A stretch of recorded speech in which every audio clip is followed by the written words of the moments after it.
So Danny Flexen here for Seconds Out. Delighted to be joined once again by Liverpool super bantamweight Carly Skelly. Carly, how are you? I'm good, thanks again. Yeah, very good, thank you. Last time we spoke, I think you were getting ready for the Commonwealth title fight, and obviously a lot's happened since then. So let's start with the fight itself. Back last year against Amy Timlin, very entertaining fight. A lot of people felt you'd done just enough to edge it, but it was ruled a draw, leaving the title vacant. Have you watched it back many times since? I watched it back, I think, about twice around the time, because I knew when I was in there, I knew I'd done enough. And when they give it as a draw, I was like, do you know what, just watch it back and see, because obviously sometimes, even though you've got to sometimes go back and watch it. When I watched it, I was like, oh, how they give that a draw? I don't know. It was frustrating, to be honest. But yeah, we were lucky enough to get a date again to fight on the Josh Kelly undercard. But unfortunately, Amy pulled out with an injury. So we're just like waiting for a date again now, Sam. And you only found out with 10 days to go until the rematch date. You must have been pretty disappointed. Yeah, that was gutted. Because like you say, the first time round, I felt like I was wrongly done to the first time. So for me, it was like the opportunity to go and get what I felt was mine anyway. That Commonwealth title should have come back home with me in October. I was getting to do that again, and with it just getting told 10 days before, I felt like I'd been robbed again. So it was frustrating, but it's boxing, it happens. So you've just got to grin and bear it, haven't you? I mean, I read as well that you decided against taking some nursing shifts because you're a nurse, of course. And then the fight got cancelled, leaving you out of pocket. Yeah, that's a frustrating thing. Obviously, like if you're fighting for a 10-rounder, you've got to put that dedication into the gym. So I was like getting to the point where I did nothing and thought I'll go back to work, do a few shifts, because I am agency and I can pick and choose around the boxing, which is really good. Yeah. But when I'd had no date, I was like, right, I'm going to go back. And then I got a phone call a couple of days later saying you're fighting, you're on the Josh Kelly card. So I thought, right, okay, so I'll just hang fire for it. But yeah, 10 days before to be told it's not happening. So I've been back at work since getting the news and stuff. So I've done a few shifts. I've been back there. So between that and training and having the kids off school, I'm guessing you're quite busy at the moment. Yeah, and now that like everywhere's opening, which is amazing, but like the back of the footy, so I've got both of them at football tonight, trying to juggle it all round. So yeah, it's crazy. Great stuff. Wouldn't have it any other way then. What's the latest you're hearing about Amy's injury and when that fight may be rescheduled, if it is planned to be rescheduled? We've just been told that she's back in the gym training, so just fingers crossed. All these shows that are going to be getting announced over the next couple of months, hopefully we'll get a slot on one of those. Is there anything, because obviously you watched it back, you felt you did enough on the night, but is there anything you'd like to improve on in the rematch to make sure, if you like? Yeah, I think I was getting caught with maybe silly shots. That's something that I'd picked myself up on. So just working better on my defence and stuff. But I felt like I held off a little bit. It was my first time I'd done 10 rounds, and going from 4 rounds to 10 rounds, it was a big difference. And even though I've been doing it in sparring, when you're on like such a big show, the occasion, sometimes like I just didn't want to burn out or anything. So I probably reined it in a little bit, whereas I feel like I could have went a lot more from earlier on in the fight. So that's what I intend to do next time round. Yeah, it must be a great mental boost now. Obviously, like you said, you've done it in sparring before, but now you know that on the big stage, you can do that 10 rounds at a decent pace.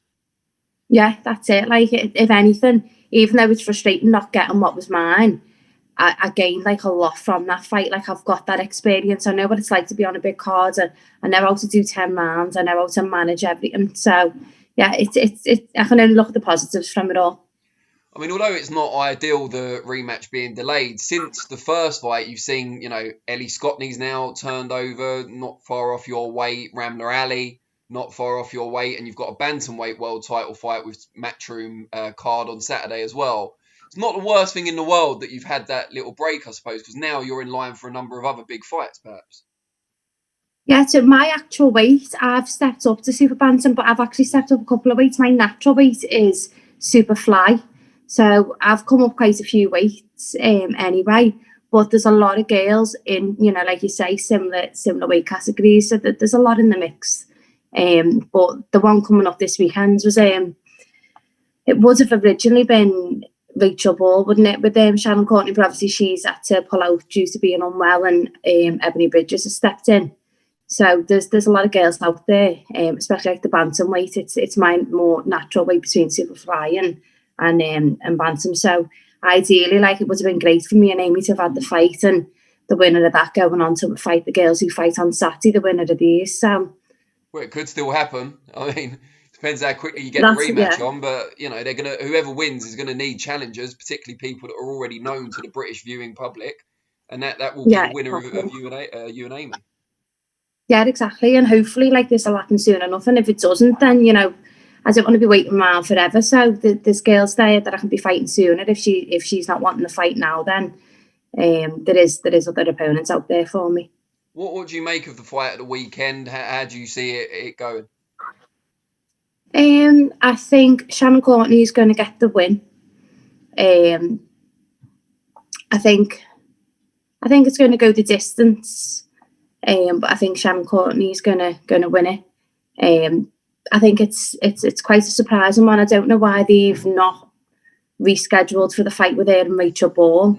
I found, obviously, Shannon Courtenay, she's fought a lot of like journey women in her career, and then she stepped up Rachel Ball, and it was her first loss.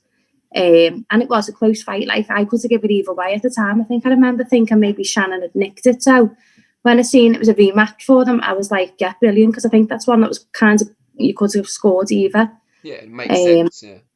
Yeah, so when Rachel had to pull out being unwell, don't know why they pulled someone in, and especially who they've pulled in. Ebanie Bridges, who's not had many fights, I think, to be going for the world title shot, it's very early on. I don't feel like she's earned it. So I'd have liked to have seen Rachel Ball and Shannon Courtenay having a fight at a later date, but I'm guessing that's another option further down the line. But yeah, I think this weekend we're going to see Shannon Courtenay win. I think it'll go the distance. Do you think that's what will make the difference in the fight, that comparative lack of experience on Bridges' side, especially against that level of opposition? Yeah, I definitely think her experience will come into it. I just don't think she's at that level of world level. I think she's far from world level. So, yeah, I don't think she's ready to be stepping up for world title shots. And should it go as you think it will on Saturday, how do you feel your style matches up with Shannon as a potential future fight? I think it's really good, because Shannon Courtenay likes to come forward and have a fight, but that's exactly what I like to do myself. And I always say, like, I'd love to come up with a girl who's going to bring that to me and give me the fight. It was something Amy promised me for my last fight, and she came forward to an extent and then thought, well, no, I don't like her power, and she took a step back. So I think it'd be a great fight, and I think it's a fight that I'd win. So I'm hoping that's what I'm going to get in the future. It's often said you don't get many punchers in female boxing. What do you think is the secret to your power, if you like? I think age comes into it a lot. So I think being like a woman rather than a girl does help. So I think when you get to like a certain age, you possess more power. I think that showed in one of the fights we've seen with women with Tasha Jonas and Terry Harper.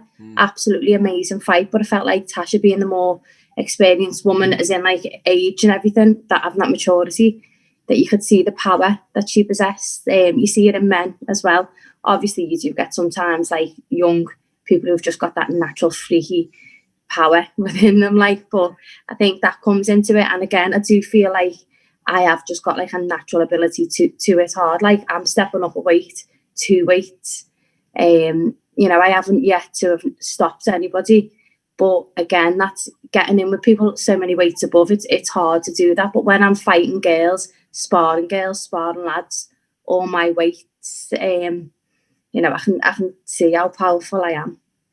And as you mentioned Tasha there, it would be remiss of me not to ask about her forthcoming mega fight against Katie Taylor, all 4 major lightweight belts on the line. What do you make of that? I'm sure you're delighted for Tasha getting the opportunity. How do you see that one going? Yeah, I was absolutely made up when I seen that fight had been announced.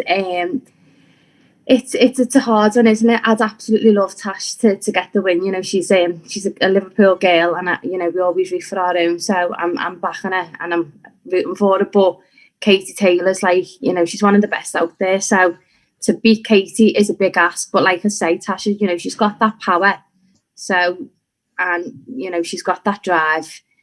Anything's possible, but I do think it's a tough ask. Anyone getting in with Katie Taylor, although Bassoon's done a really good job, and I felt like Bassoon actually won that first fight. So anything's possible. Brilliant. Well, really appreciate the insight. I know you've got a busy time, busy house at the moment, so I'll let you get off. But hopefully, if the rematch is rescheduled, once you've got a fight date, hopefully we can catch up again. Oh yeah, brilliant. Thanks, Danny. All right, no problem. Take care. Speak to you soon. Bye. Bye.